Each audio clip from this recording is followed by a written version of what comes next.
So this is my review of the Anycubic Chiron. I've had the Chiron for about 3 to 4 months now. So I've run through a few issues, I had a bit of downtime, was able to work through a few things, and I've also had some successes now that I've worked through the actual downtime. I've probably had about 50 or 60 prints on each of my machines. I have two Chirons that have worked out successfully. I've also had about 7 or 8 failed prints on each one, if not more, while working through some of these issues. So the first issue that I had with the Chiron is going to be actually over here on Cura. So I'm going to just get down here to Cura so you can take a quick look. It's going to be via the camera. So the issues that I had with Cura was there is no particular profile when it comes to Cura, or there wasn't when I first started using it. I'm using Cura 4.0, so I had to load the settings using a CR10 by going in here into configure Cura, going into my profiles, sorry, my printers here, and then adding a printer, and then here it asked me to custom, and I was able to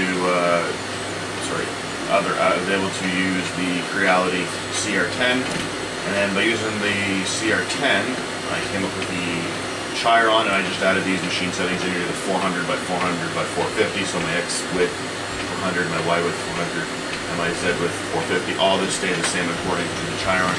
The end code, I ended up ripping up some end code that I found online that was just basically to push the bed forward, and my start code just prints a small little line at the side of the bed so I can see some quicker extrusion. The problem using that profile is the print time that Cura shows you. Now, this particular project that I'm doing here, this is a board game upgrade.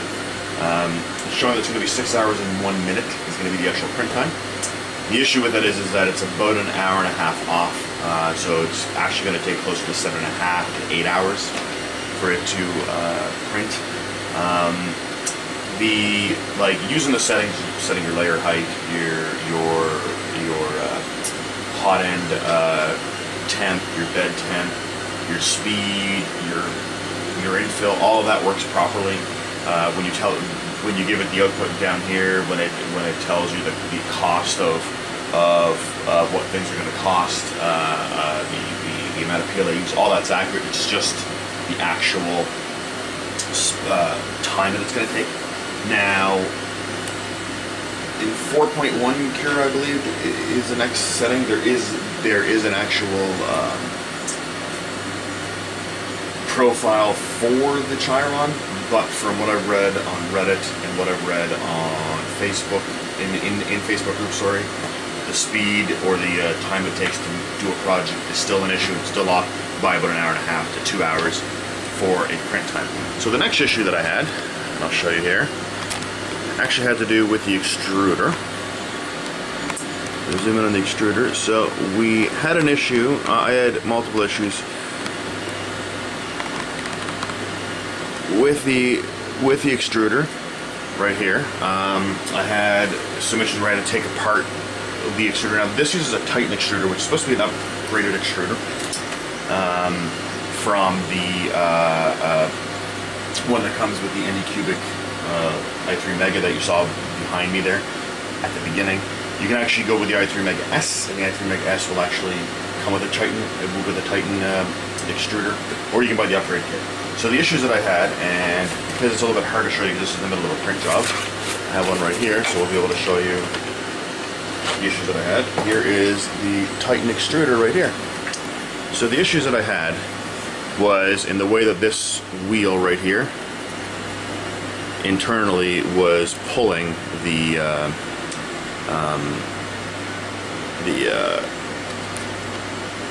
filament through. So the issue that I had was I had to take this off a few times to actually feed it through. See, there's a selector switch in the back where you can change the tension. So I did have some issues where it got clogged. I had to take this apart. Now the easy thing is that it's very easy to take apart. There's just some bolts there which use an Allen key. The Allen key is supplied with the printer when you get it. So it's easy to take it apart, easy to feed it in.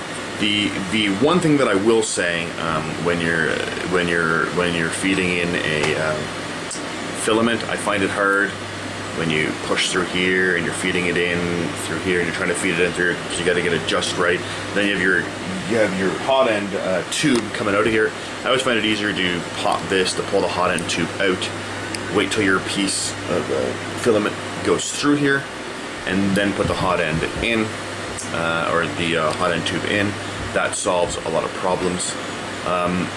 Personally, one of the reasons why I didn't change my i3 Megas to the Titan extruder was because of the fact of the issues. Now you're probably wondering, well, if you didn't upgrade your Titan extruders to, or your i3 Megas to a Titan extruder, why do you have an extra one? Well, quite simply, I had issues with one of my 2 printers, one of my 2 Chirons, and the issues that I had led Anycubic through support saying I needed a new Titan extruder. I did the troubleshooting and they sent me one. In the meantime, because it took forever to come from China, I ended up fixing it myself through a few hours of taking it apart, fiddling with it. The other issue that I probably should mention, there's a little piece of plastic that's right in here, but a lot of times when you're taking out filament, because of the way that it melted at the end of a project, even when you heat it up, it'll pull this little, you'll see this little ring right here, it'll pull that ring out.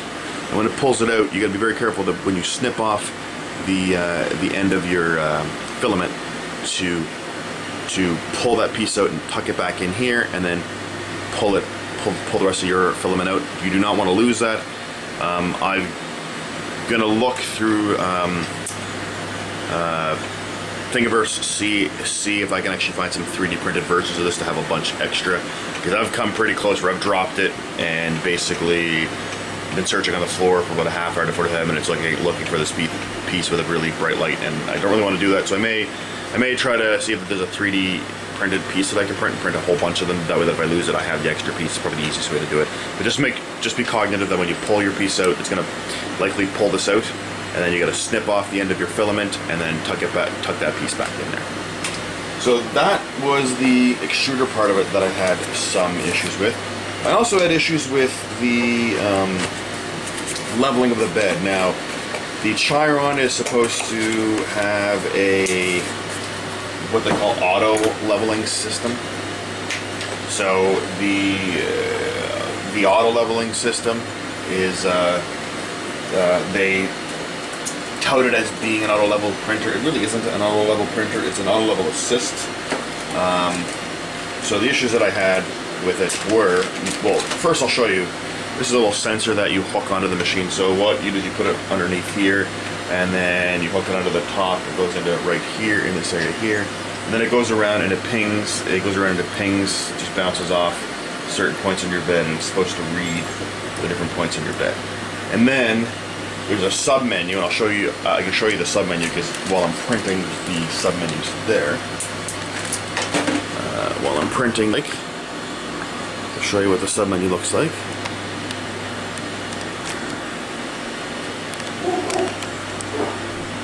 Excuse my dog there. So the sub menu is in here. Go through the back button here, you go through here. Sorry, you go through tools, you go through more, you go through level, and you go through advanced settings, and this is your sub menu. So this is every single point of the bed. You'll see that there's actual points here. So this is every single point. So you can actually click on a point and it'll tell you how the parameters of how far the nozzle is away from that. So primarily what you're supposed to do is use that auto sensor and then hone it very particular with this. It's supposed to be very quick. It's not. So the easiest way to do it is to use the auto sensor first, let it set its parameter, and then what you have to do is individually set every point by basically going through the access menu here, and basically going to every single point, so pinpointing and then going through that more menu, going through this menu here, and when you get it onto each single point, then hitting either, so when you hit this point, either hit negative or positive, negative to get it closer to the bed, positive to get it away from the bed, and then after you're done every single point, go back here into the access menu, which is disactivated because of the fact that I'm in the middle of printing, and you basically shift it by like 1 unit off and 1 unit back, so that that actually allows the printer to drop to where it is.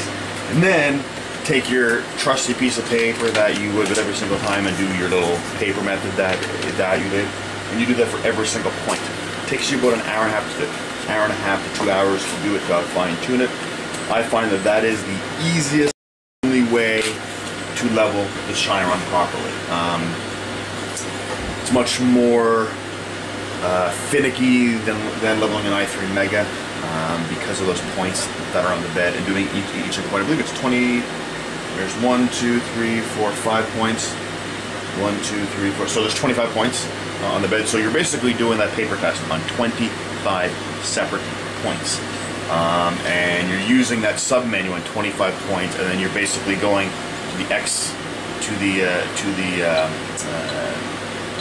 this access menu, and you're basically using that to jiggle it all the time, like to basically make sure that you move it off 1 and back 1, so that it basically centers itself.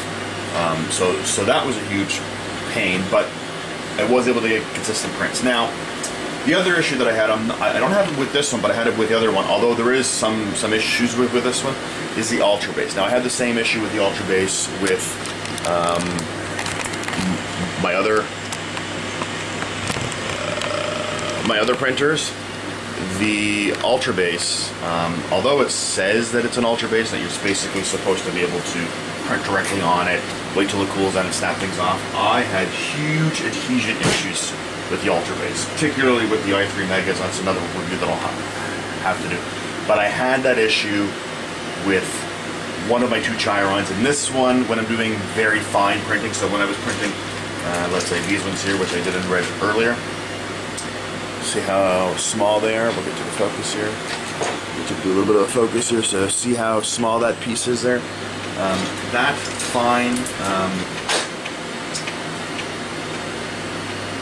fine printing wouldn't adhere to the bed. It just basically would just print wherever. So I found the use of the glue stick, just your regular old school glue stick. Put it down on the bed, and you're able to get it to adhere properly. Now, this in particular is actually adhering. The Ultra Base is adhering with no glue. But I have 3 other printers in this room, and all the rest of them need to have glue. It is an issue with it. I also had an issue with one of my Ultra Bases, and I'll show you here. I'll show you here right now the issue that I had with one of my other Ultra Bases on my other printer.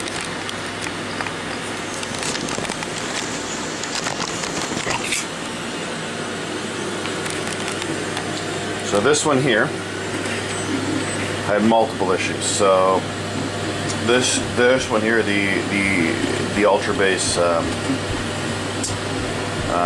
coating started to come off underneath. You can't see here, but it's right in this area here. Right in this area here, the Ultra Base coating started to come off, and it came off like day 1. I cleaned it according to what the manual said, and it started to come off. Now, the good thing about Anycubic is I contacted them directly right away, and they sent me another Ultra Base. Now, it just takes 8 weeks to get here. In the meantime, I use glue. As you can see with this bit of haze, this is the glue stick here. So with the glue stick, I just slathered it on. Everything in here is fine. I have no issues. It prints perfectly. It's the same thing with this. With this i3 Mega, you can see the glue here. Right. This one here, I had some peeling again on this bed, and they sent me a brand new bed. I just contacted them, and the troubleshooting was to send me a brand new bed. So my brand new beds are actually back here. You can see I have 2 i3 Mega beds and one Chiron bed below it. I'm going to keep them there because with glue, I have no adhesion problems with the Ultra Base. Like I said, this Ultra Base here is there is no issues with it. So I'm using it fine. There is a couple scratches from the. Oh, it's a little bit too low, but that's fine. It's not really affecting the actual print itself. So for now, this one will stay the same. This one here, like I said over here, I use glue. I'm getting some really solid prints out of it, so I'm not really going to bother with frigging around with changing that. There is no point in changing that.